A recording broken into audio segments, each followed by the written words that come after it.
So good morning or good night, depending on where you are in the world, and welcome to another interview of the Chill Dude on a Couch. I'm your host, Hector, and today I have Mika Warren from the Candy Whips. So, Mika, how are you today? I'm good, and it's pronounced Micah. Micah, I don't Yes. know. Yeah, Micah, Mika. Okay, Micah. All good. All good. So, how are you, Micah? I'm good. How about yourself? I'm good. So, where are you in California? Yes, I am. I'm in Oakland. Oh, nice. So the Candy Whips, I was listening to your music. I listened to the older stuff and the new single, and it's a lot of like electronic, new wave type Yeah. of sound. So tell me a little bit for people that don't know the band, the history of the band, how you guys formed and everything. So Candy Whip started as basically my COVID solo project. I had a lot of synthesizers and drum machines and stuff that I hadn't really gotten a lot of use out of, and I had a lot of free time on my hands, so I just sat down and started learning like how to use all this equipment and started recording songs and um yeah, I ended up with a whole album's worth of material, and I was just gonna put it up for free on Bandcamp and be done with it, just kind of as a fun little project. But then Kitten Robot Records decided they wanted to put it out on cassette, and we got an official release. And I got a lot of positive responses. So since then, I've expanded the project to also be a full live band. And the feel of the band is definitely a bit different than the solo material, but it's all within kind of the same dark 80s new wave wheelhouse. And we all know the 80s has made a comeback. Oh yeah. Like, everyone's like, well, if you think about it, isn't it scary that in a few years the 80s will be 50 years old? Yeah. Yeah. And then we'll all feel really old. Yes, I know. So I listen to the old stuff. Yeah, I listen to Days Like This, Scent of Leather, and yeah, it sounds more like electronic soul project. But the Uh-huh. new single, A Drop Will Do, which is already out, sounds more like a fuller band.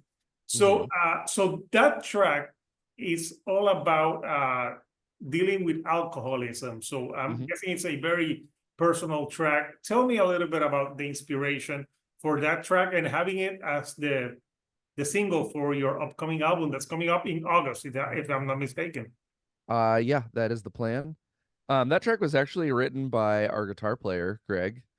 Um, so I can't speak entirely to his experience, but uh, alcohol addiction is definitely something he struggled with for as long as I've known him, and he's really gotten on top of it in the past few years. And so that song is just about his struggle with kind of going back and forth, of like falling on and off the wagon and trying to get his life straightened out. And yeah, it's such a catchy song that we decided to pick that as the first single. And the title, A Drop Will Do, we all know that just a drop, that's what it'll take. Yeah. Someone to like go back, someone who has addiction to go back to that. So yeah, Yeah. it's a pretty catchy single. So I'm guessing that's why you chose that one. And Hmm. musically, that one really sound it has that 80 new wave type of vibe. Yeah. Tell me a little bit about the sound of that song. Yeah. So I think he was channeling a lot of like The Cure and stuff like that when he wrote that one. Um, and I think the big difference between Candy Whips as a solo project and Candy Whips as the band is there's definitely a lot more guitars on the band stuff. We have a live drummer with the band stuff, so that in itself gives it a totally different feel. Mhm. Um, and we started going to the studio working on songs, not entirely sure how it was going to sound, and I like to joke with people that we've ended up being an accidental goth band. An accidental golf band. So, what more can you tell us? Can we say the title of the album, or is that still under wraps? The title of the album will be Artificial Melodies. Yeah, which is a great album title, and it has 11 tracks. So, besides the track that Drop will do, like what more can you tell us about the rest of the tracks? Like what preview can you tell us? Yeah. So I I think this album was kind of my way of introducing the concept that Kenny Whips is both the new band but also still my solo project. So the album is going to be split in half. So side A will be material with the band, and side B will be more of the electronic solo stuff. Okay.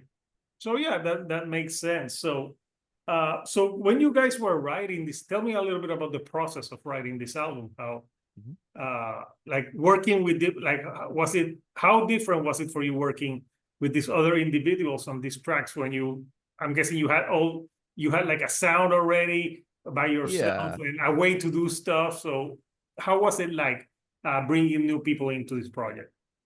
Well, Greg, the guitar player, he and I have been playing music together for almost 15 years now. He and I are also in Glitter Wizard. So we've got a long track record of working together and collaborating. Um, and, with the solo stuff, I'm writing all the parts, I'm tracking all the parts, I'm doing everything myself.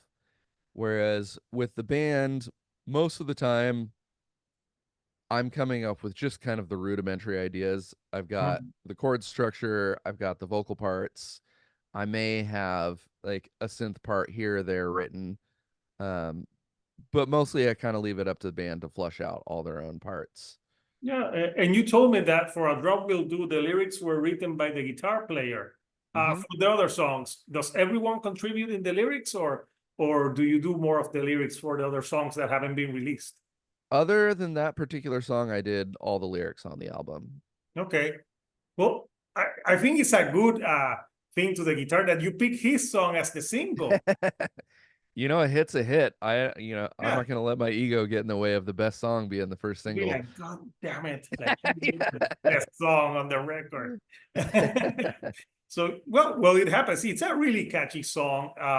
And it really I really felt like the Cure meets Duran Duran and that new Uh-huh. wave type of things. Like that song could have been in a lot of 80s movies. Because it has that 80s sound. For you growing up, Mika, like what type of bands were you into? Growing up, I listened to a lot of just classic rock and oldies on the radio. And I think as I got older and started, you know, having more of my own opinions and channeling um, my music listening, I'd say 70s punk has kind of always been the root of what I like to listen to. My musical tastes are kind of all over the map these days, but 70s punk is my core. Yeah, I'm getting the Clash, the Ramones. Yeah, New York Dolls, that was a big one for me as a teenager. Yeah, yeah, that punk scene was really strong.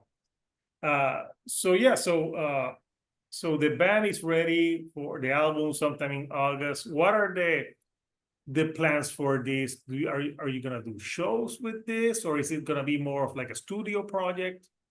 We've been playing shows, so far just locally in the Bay Area, but we are trying to get down to Southern California for a quick run after the album comes out in August, and we'll just kind of see where it goes from there. Yeah. You know what other band? When I was listening to that single, you know what other band came to mind? Devo. Oh, I love Devo. Yeah, I got the Devo vibes, like the whip it good, like yeah. I'm like, yeah, this would totally fit in. So, what's it like to see you guys live? What's the live show like? Do you guys like dress up like in? Because I saw the promo pic for you guys, and you guys are dressed up in like really shiny clothes.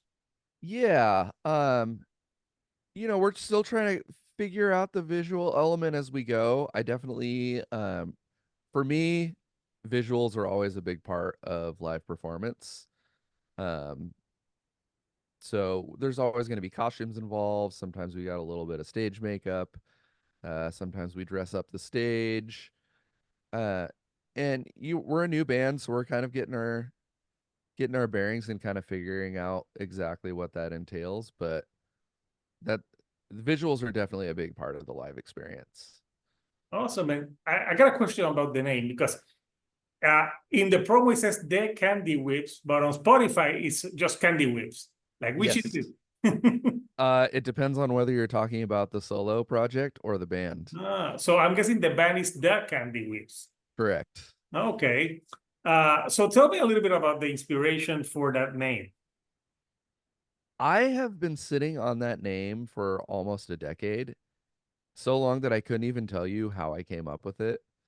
But I've just had this idea that the next project I did was going to be called the Candy Whips, and I was just waiting for the right time to start that project. And so when I started recording during COVID, I was like, all right, this is the one. This is the project I'm finally going to use that name for. Okay, yeah, and it's good because it sounds like a band, and so no one will know if it's like a solo stuff uh or not. And so you love electronic music as well. Hmm. Like any artist, any electronic artist that you really love? I really love Kraftwerk.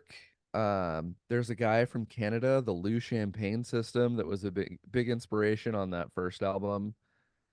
He's like this crazy electronics wizard that he built some sort of like proto MIDI system to play his guitar through, so it sounded like a synthesizer. I really like Devo, Duran Duran, Human League, a lot of that early experimental stuff from the late 70s and early 80s. So yeah, it's pretty varied taste. So people can listen to the drop will do now. It's already out, so it's Mhm. been out like a month. So people can listen to that, and it's on the streaming platforms. And the album Artificial Melodies will hopefully be out sometime in August. We don't still have the date, but Correct. sometime in August. So Yes. yeah, we can say, but it's a cool name. Uh, did you have that album title as well for a long time? No, I kind of just came up with that as we were finishing up the album, and it just really kind of seemed to wrap up the whole vibe of the project. No, yeah, it really goes with the name and the aesthetics of the band. So yeah, I want to thank you, Micah, for did I say it right now? I'm like, oh, Yes, yes, you got it. for joining me virtually here on the couch to talk about the band. Uh, So for people that don't know the band, I think Drop Will Do is a nice place to start with. Yeah. If you like more of like a band sound, if you like more electronic, the other tracks have more of that electronic feel to them. But for Mhm. people so they say like, oh, okay, I can see why there's a difference here and there. So once you put out the album sometime in August, what are the next plans for the Candy Whips? Just keep putting out music, keep playing shows, and hopefully grow up from there. Awesome. So, Mika, I want to thank you, for taking some time to chat with me virtually here on the couch. So, people, that new album will be out soon, but now you can listen to A Drop Will Do, which is very catchy. It's a very catchy song about a serious topic, but those are the best type of songs. I don't know about you, like before, do you have any like favorite songs that are catchy but have like a serious tone to it? Like because there's lots that I can think of. I mean, pretty much everything the Smiths ever wrote follows that formula. Oh my God, yeah, I was listening the other day, the if a 10-trunk truck kills the both of us, and I'm like, this song is very depressive. Yeah, but you can dance to it. But yes, but you can dance to it. But yeah, it has that feel to it. So hopefully this track has that same kind of feel, which is a very like serious subject matter, but done in a way that is catchy and fun. Which sometimes I don't know. I think that sometimes the message that way gets through to people more when it's Yeah, fun and not like preachy. totally. Yeah. So yeah, Mika, thank you for joining me. So the album will be out soon. So until next time, couchers, this is the Chill Dude on a Couch, and I'll see you right here on the couch. Thank you and goodbye.